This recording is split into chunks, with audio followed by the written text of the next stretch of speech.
اور آج ہم سب یہ جس کو مائیگرین کہتے ہیں، جس کو ہیڈیک کہتے ہیں، اس کی سب سے بڑی وجہ میرے محترم بھائیوں معاف نہ کرنا۔ تیسرے نمبر پہ یہ جو اچانک آپ نے سنا اس کو فالج ہو گیا، اور کتنے لوگ ہیں جو آپ کے دائیں بائیں جس کو فالج ہو جاتا ہے، کبھی آپ نے جاننے کی کوشش کی کیوں ہوتا ہے؟ میرے محترم بھائیوں جب ہم نے یہاں سے پکڑ کے رکھا ہوتا ہے نا، آپ کے دماغ کی نس پھٹتی ہے، یہ جس کو برین ہیمریج کہتے ہیں۔ میرے محترم بھائیوں جب دماغ نے ہولڈ کیا ہوا ہے، دماغ مفلوج ہو جائے گا۔ اپنے گھر میں جا کے 20 منٹ کسی چیز کو اپنے ہاتھ میں پکڑ کے رکھو اور پھر دیکھو یہ آپ کے سارے مسل سٹیف ہوتے ہیں کہ نہیں ہوتے؟ جب آپ کا بازو سٹیف ہو جائے گا تو دماغ نے جو پکڑا ہوا، کیا دماغ سٹیف نہیں ہوگا؟ اور آج ہم لوگ اپاہج ہو رہے ہیں، لیکن سچ بتاؤ کیا معاف کرنا چاہتے ہیں؟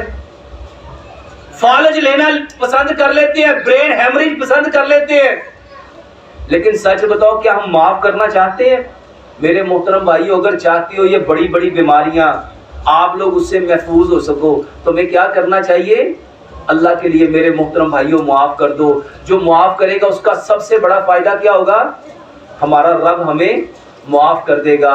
میرے محترم بھائیو اللہ سے دعا کرتے ہیں کہ یہ جو آنے والے باقی چند ایام ہیں، یہ جو آخری عشرے کے آخری ایام ہیں، اور خاص طور پہ میرے محترم بھائیوں لیلۃ القدر کی رات، اللہ تعالیٰ اس کی بخشش نہیں کرتے جس کے دل میں کینہ ہے۔ بتاؤ جس نے دکھ دیا ہوگا وہ ہمارے سامنے آئے گا تو ہمارے دل میں کیا ہوگا؟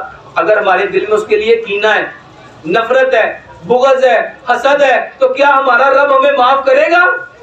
اللہ کے واسطے میرے محترم بھائیوں آج آئے ہو، اللہ کے لیے سب کو معاف کر دو۔ جس نے بڑے سے بڑا بھی آپ پہ ظلم کیا، زیادتی کی، اذیت دی، آپ کو جو کیا ہے اس کو چھوڑ دو۔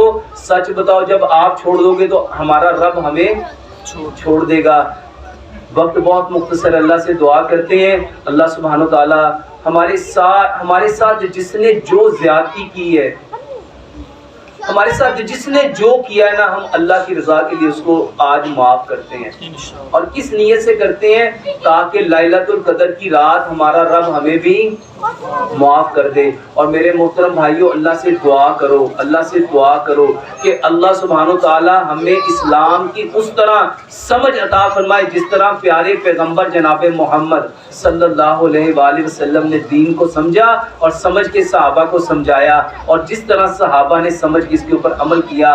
اللہ سے دعا کرتے ہیں اللہ سبحانہ و تعالی ہمیں بھی اسلام کو اسی نہج پہ سمجھنے کی توفیق عطا فرمائے۔ اللہ سے دعا ہے اللہ سبحانہ و تعالی ہمارے سارے گناہوں کو معاف فرمائے، اللہ تعالی ہمارے لیے عافیت کا معاملہ فرمائے، آسانی کا معاملہ فرمائے، اور اللہ سبحانہ و تعالی ہم سب سے راضی ہو جائے۔ سبحانک اللہم و بحمدک اشہد لا الہ الا انت استغفرک و اتوب الیک۔